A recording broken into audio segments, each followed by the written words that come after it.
Olá! Hoje a gente vai mergulhar de cabeça numa fonte que é, no mínimo, provocadora, uns excertos do livro Roube como um Artista, do Austin Kleon. Só pelo título a gente já fica com uma pulga atrás da orelha, né? Com certeza. A nossa missão aqui é desvendar essa filosofia de criatividade que, segundo o autor, não é só para pintores ou músicos, mas, para qualquer pessoa. E o legal é que ele já admite que todo o conselho é autobiográfico. Ele tá, na verdade, falando com uma versão mais jovem dele mesmo. E ele já começa assim chutando a porta de um dos maiores mitos da criatividade, sabe? Aquela ideia do gênio solitário que tem uma epifania do nada. Kleon deixa claro que a criatividade não nasce no vácuo. Ele lembra de frases poderosas, tipo a do Picasso: arte é furto. Sim. E ele vai além citando o poeta T.S. Eliot, que fazia uma distinção genial. Poetas imaturos imitam, os maduros eles roubam. E o que seria esse roubo, então? É pegar o material das suas influências e transformar naquilo em algo novo, único. E às vezes até melhor. Isso já define o tom, não é plágio, é influência e transformação. Perfeito. Então, vamos desempacotar essa primeira dica, que é o coração do livro. Roube como um artista. Na prática, o que isso significa? Como um artista olha para o mundo? O primeiro passo, segundo Kleon, é desenvolver um filtro. Um filtro. Não se trata de julgar o que é bom ou ruim, mas de decidir o que vale a pena roubar e o que não vale. Entendi. E o que é fascinante nisso é a liberdade que essa ideia dá, né? Totalmente. Acaba com aquela pressão paralisante de ter que ser 100% original. Uhum. O Kleon até cita um escritor, o Jonathan Lethem, que diz que o que a gente chama de originalidade muitas vezes é só desconhecimento das fontes. Cara, isso faz muito sentido. E não é de hoje, né? O livro de Eclesiastes já dizia: não há nada de novo debaixo do sol. E a sacada do Kleon é que isso não é deprimente, é uma autorização. É um ok, pode parar de tentar criar do zero, abrace suas influências.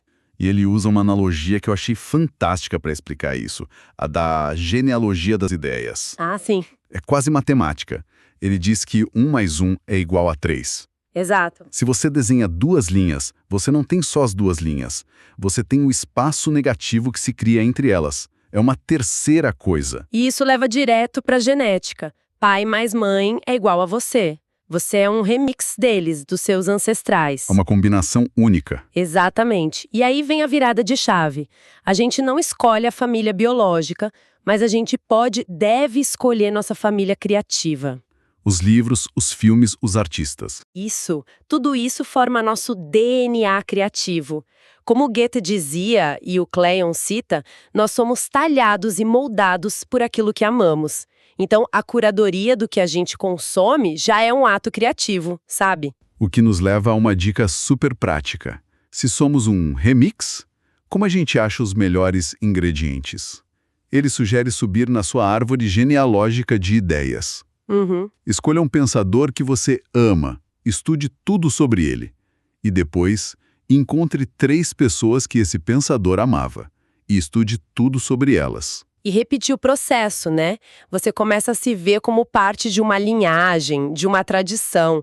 Deixa de ser só você contra a página em branco. Sim. E para organizar tudo isso? Aí vem um arquivo de furtos, ou arquivo morto, como os jornalistas chamam. Pode ser um caderno, uma pasta no computador. Qualquer coisa. O importante é ser um lugar onde você coleciona ativamente tudo que te chama atenção. Sabe? O ato de colecionar já treina o seu olhar.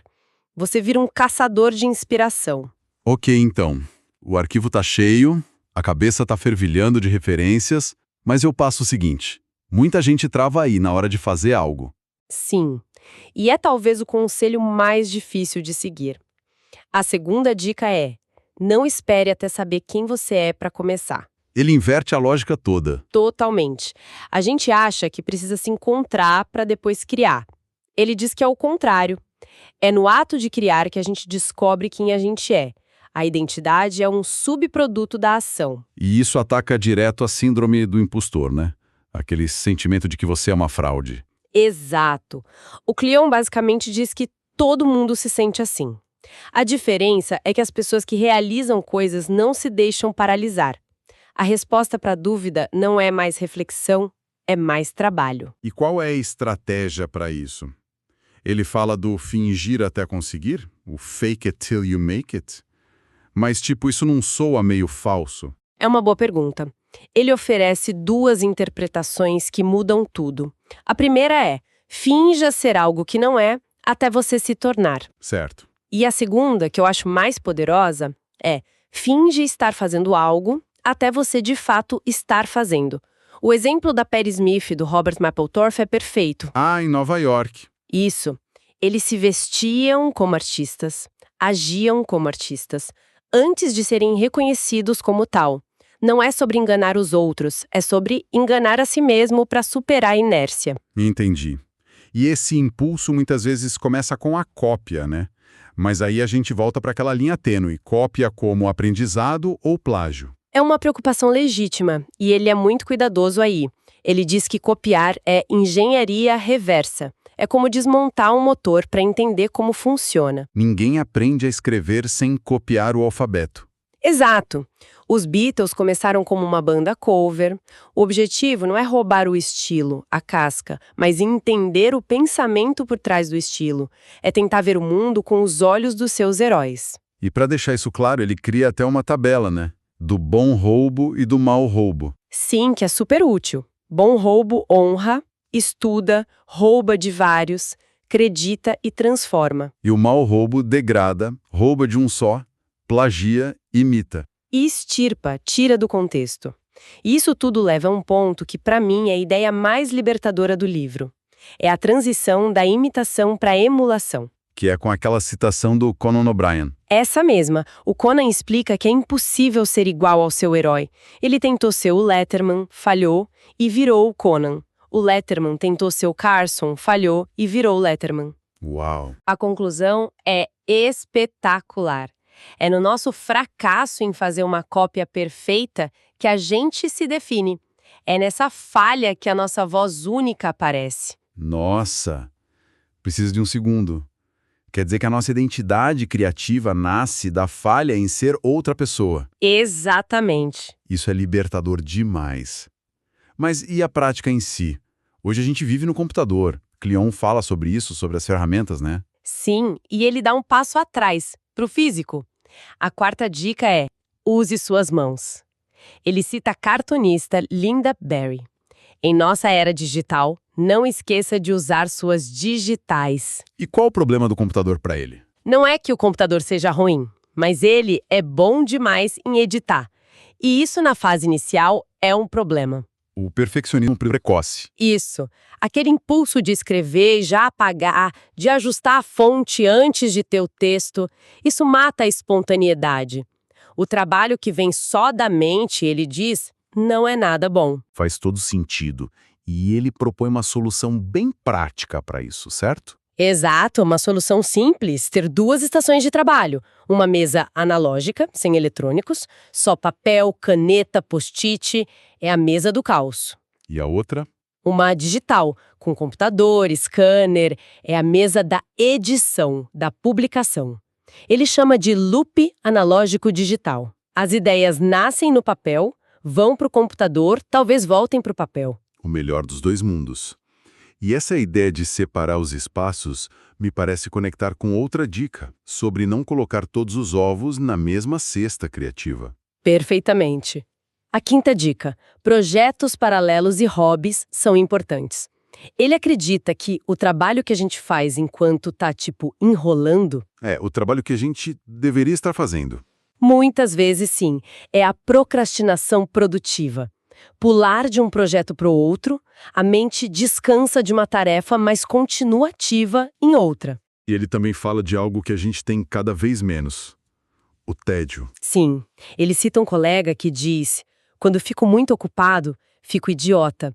As melhores ideias vêm nos momentos de vácuo, no chuveiro, lavando a louça. O cérebro precisa disso para fazer conexões. Certo. Então já entendemos como começar, como praticar, como usar as ferramentas. Mas e depois? Como nosso trabalho encontra as pessoas? Essa é a parte que assusta, a da exposição. A sexta dica é simples, mas não é fácil. faça um bom trabalho e compartilhe-o com as pessoas. Mas antes de falar do compartilhar, ele faz uma observação brilhante. Ser desconhecido é uma vantagem. Como assim? No começo, ninguém se importa com o que você faz. E isso é uma bênção. É um período de liberdade total para experimentar, para errar feio, sem pressão. Gostei dessa perspectiva. Aproveitar um anonimato e depois. Qual é a fórmula? A fórmula não tão secreta.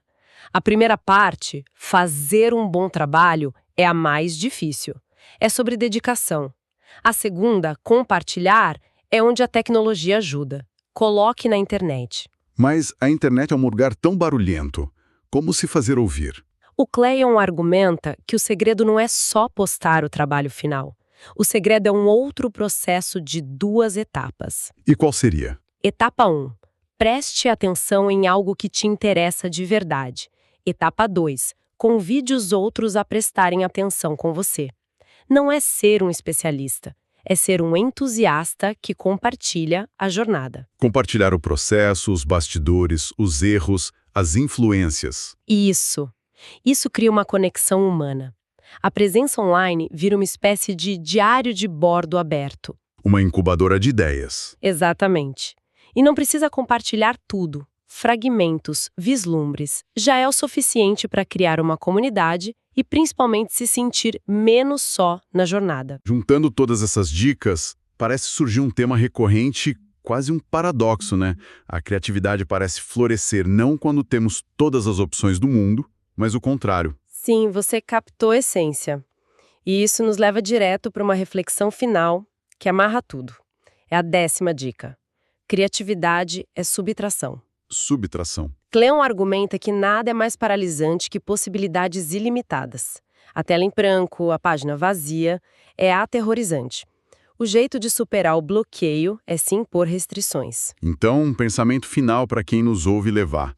Em vez de se perguntar o que mais eu posso adicionar a um projeto, talvez a pergunta mais poderosa seja o que eu posso tirar. Qual limitação de tempo, de ferramentas, de cores poderia ser imposta hoje para quem sabe encontrar uma liberdade criativa completamente inesperada?